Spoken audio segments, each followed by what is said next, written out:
Hey there, I'm Elizabeth. I'm 45, a single mom, and a high school teacher. Life's been a roller coaster, but I've always managed to keep things together. My daughter Hazel is 22 now, studying business in college. I swear, it feels like just yesterday she was learning to ride a bike. Mom, I need new textbooks. They're so expensive this semester, Hazel said, giving me that look she knows I can't resist. I sighed, checking my bank balance on my phone. Honey, I'll figure it out. Maybe we can find some used ones. But Mom, everyone else has the new editions. I'll be so behind. Lately, this kind of conversation has been a weekly thing. Don't get me wrong, I'd do anything for her, but it's getting harder to keep up with her demands. The other day, my best friend Lisa came over for coffee. Elizabeth, have you seen Hazel's new Instagram posts? Girls living large, she said, showing me her phone. I nearly choked on my coffee. Hazel was decked out in designer clothes, partying at a fancy club. My stomach dropped. Where's she getting the money for all this? Lisa asked. I shook my head. I don't know. Maybe her new boyfriend. Speaking of the boyfriend, John, met him once and got bad vibes immediately. Hazel used to tell me everything, but now it's like pulling teeth just to get her to say hello. At work, my colleague Mike noticed my distraction. Elizabeth, you okay? I forced a smile. Just parent stuff. Mike's a good guy, always there with a dad joke or a shoulder to lean on. Sometimes I wonder if there could be something more, but with everything going on with Hazel, dating is the last thing on my mind. Then, just when I thought things couldn't get more complicated, my phone rang. Unknown number. Hello, Mrs. Thompson. This is Karen from Midwest Bank. We're calling about the missed payments on your loan. My heart stopped. I'm sorry, what loan? The personal loan for $50,000 you took out 3 months ago. You've missed the last 2 payments. I felt like I was going to pass out. There must be some mistake. I never took out a loan. Ma'am, we have the documents here with your signature. If you can't make the payments, we'll have to discuss default options. The room started spinning. A loan I never took, my signature. There was only one person I could think of. I hung up, my hands shaking. How could this be happening? I've always tried to do right by Hazel, to give her everything she needed. And now, this. The next morning, I marched into the bank, demanding answers. The teller handed me copies of the loan documents, and my heart sank. There it was, my signature. Perfect, down to every detail. But I had never signed it. Ma'am, are you all right? The teller asked, noticing my pale face. No, I'm not. This isn't my signature. I left the bank in a daze, clutching those damning papers. Back home, I waited for Hazel, my mind racing. When she finally walked in, I couldn't hold back. Hazel, did you forge my signature for a loan? She froze, eyes wide. What? Mom, that's crazy. Why would you even think that? Don't lie to me. The bank called. They have documents with my signature, but I never signed anything. Hazel's face crumpled, and she burst into tears. Mom, I'm so sorry. I didn't mean for it to get this bad. My world shattered. How could you do this? Do you realize what you've done? Through sobs, Hazel confessed. The partying, the shopping sprees, even gambling. It was like I didn't know my own daughter anymore. I'll fix it, Mom, I promise. Just don't tell anyone, please. I was torn. This was my baby girl, but what she'd done was criminal. Hazel, this isn't something you can just fix. We're talking about fraud. She grabbed my hands, pleading. Mom, please, I'll get a job. I'll pay it back. Don't ruin my life over one mistake. One mistake? This was a calculated series of actions. But looking at her tear-stained face, I wavered. I need time to think, I said, walking away.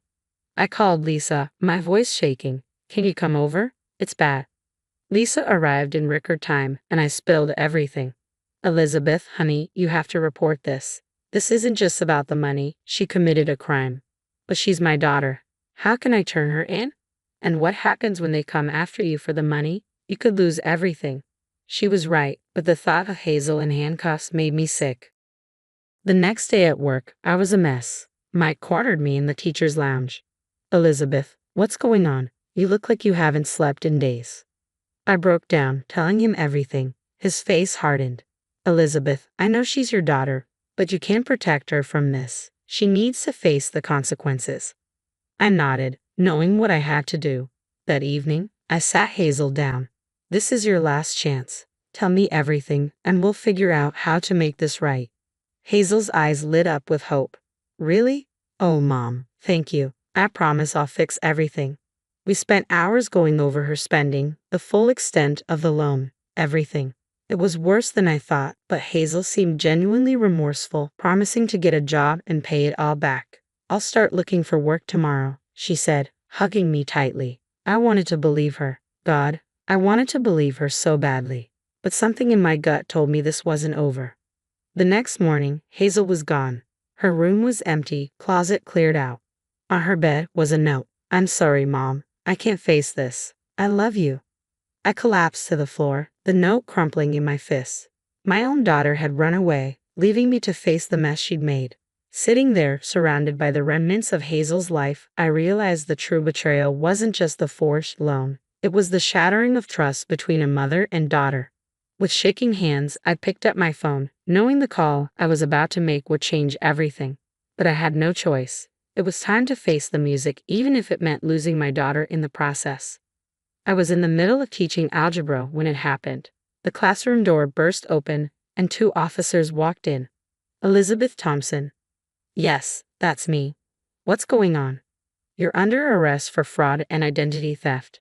The students gasped. I felt the blood drain from my face as they cuffed me right there in front of everyone. The walk through the school corridors was excruciating. Colleagues stared, some in disbelief, others in judgment. The jail cell was cold and lonely. I sat there, replaying every moment with Hazel, wondering where I went wrong. The betrayal cut deep, leaving me raw and broken. Elizabeth, you've got a visitor. It was Mike, looking worried but determined. I've hired a lawyer for you. We're going to fight this. Mike, I can't afford. Don't worry about that now. We need to get you out of here. The investigation was brutal. They dug into every aspect of my life, revealing things about Hazel I never knew. Casino receipts, maxed out credit cards, a trail of lies that made me sick to my stomach. Your daughter has a serious gambling problem, Mrs. Thompson, the detective said, his voice cold. I lost my job, 20 years of teaching gone in an instant. The school board couldn't risk the scandal. Lisa was my rock through it all. She took care of my house, gathered evidence, and kept me sane during those long nights in jail. We'll get through this, Elizabeth. I promise. But Hazel and her boyfriend, John, had vanished, no calls, no messages. I was left alone to face the consequences of her actions. One night, lying on the hard jail cot, I hit rock bottom. I cried until I had no tears left, wondering if I'd failed as a mother, if this was all my fault. Then, a breakthrough. Security footage from a bank showed Hazel, clear as day, forging my signature. It was the evidence we needed. The day I was released, reporters swarmed me, cameras flashed, questions flew. My reputation was in tatters, but I was free. It was time to rebuild.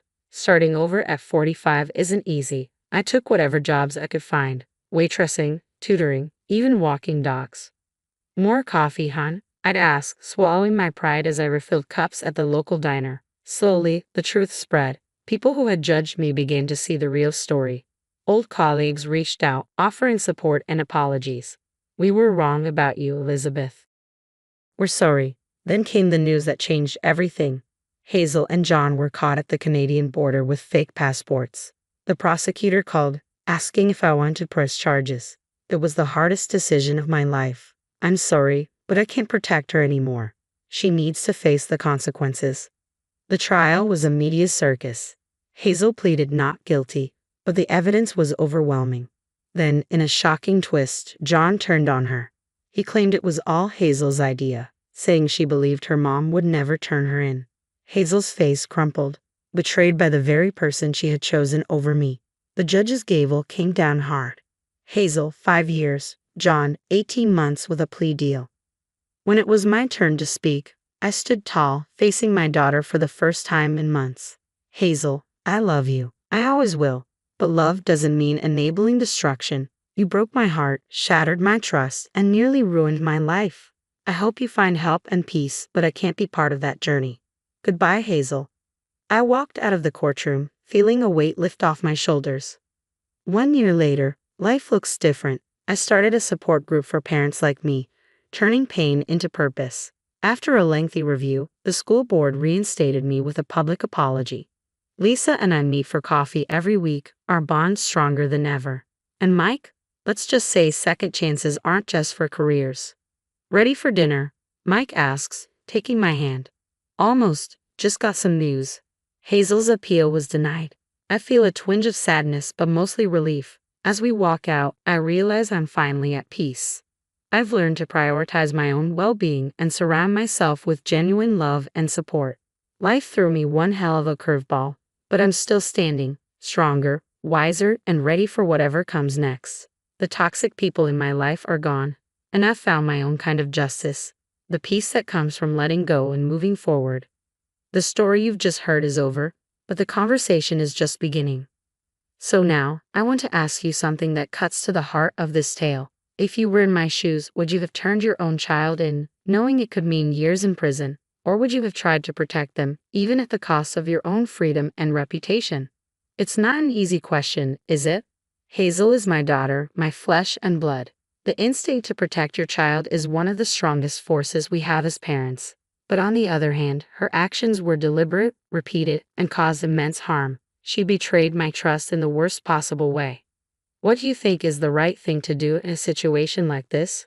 Where do we draw the line between parental love and personal responsibility? Is there a point where tough love becomes the only way forward? I'd love to hear your thoughts in the comments below.